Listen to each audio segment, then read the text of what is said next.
can't get herself help. She can't get herself out of it.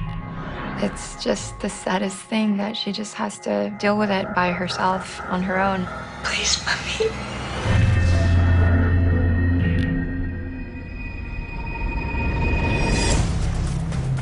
Wow, the prosthetics.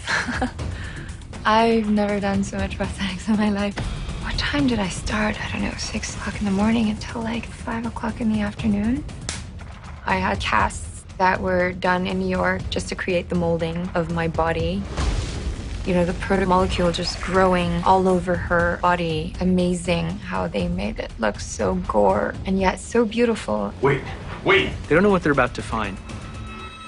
Finally, this huge quest that he's been going on for months is about to pay off, and Miller busts in the door, and somebody that he's been pursuing is not just dead, it's like horribly transfigured, and it's a heartbreaking moment for Miller. She just dies on her own, and she takes her last breaths, and that's it. She's gone. Part of the mystery of the books is what exactly is the proto-molecule? Where does it come from? What is its power? Essentially, in our story, our bad guys or our villains, you know, really what they've set up is a giant petri dish on Eros.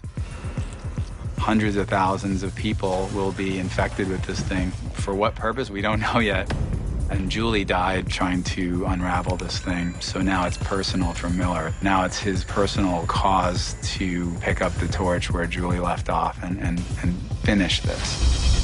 Okay, I'd say we're all in a bit of trouble here. So why don't we just figure out... What are you doing following Julie? Miller, he doesn't know what to do with his rage. All he's looking for is a target. What happened to her? What happened to her? Settle down! All he wants to get is revenge, and that's why he kind of goes a little bit on a rampage. Hey.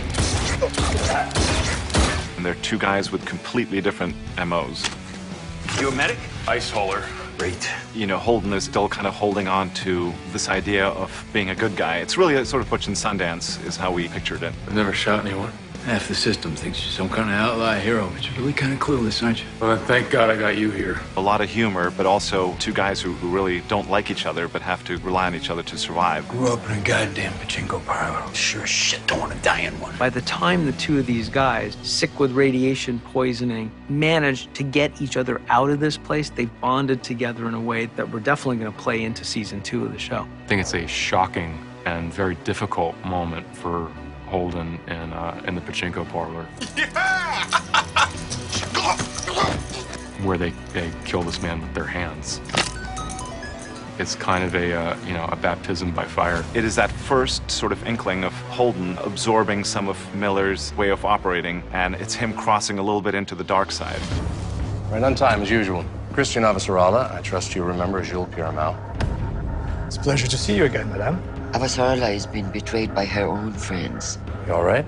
Yes, she's expecting. She knows sooner or later somebody is gonna put the dagger in her back. If Aaron Wright really did have Frank killed, then you're not safe here either.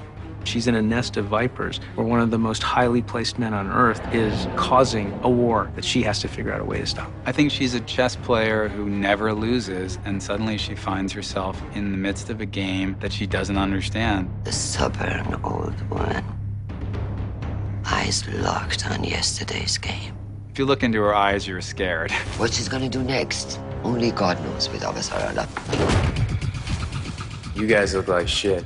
Miller has gone from being a corrupt cop to somebody who has rejected all of that and gone to find a woman who committed herself to the cause of the belt. Ultimately, Miller commits himself to the cause of the belt on her behalf. The blood's on the wall, Baratheons! Are we gonna rise up? Holden is a guy who starts the season as someone who ran away from responsibility, a natural leader who didn't actually want to lead. He's now the captain of a ship with 3 other people who depend upon him and look to him as their leader. You waited. Knew I was right about you. That's what the entire season has kind of led to. These stories kind of intersect and finally land together. Being in charge is a shit job. You can have it. I miss my little family. The way you see us on screen as the Rosie crew is how we are, and I love being with those boys. I think we should take that from the top. I couldn't have wished for a better group of boys to shoot with. You have blood on you. not mine. So we'll be back to do it all over again. Free and clear.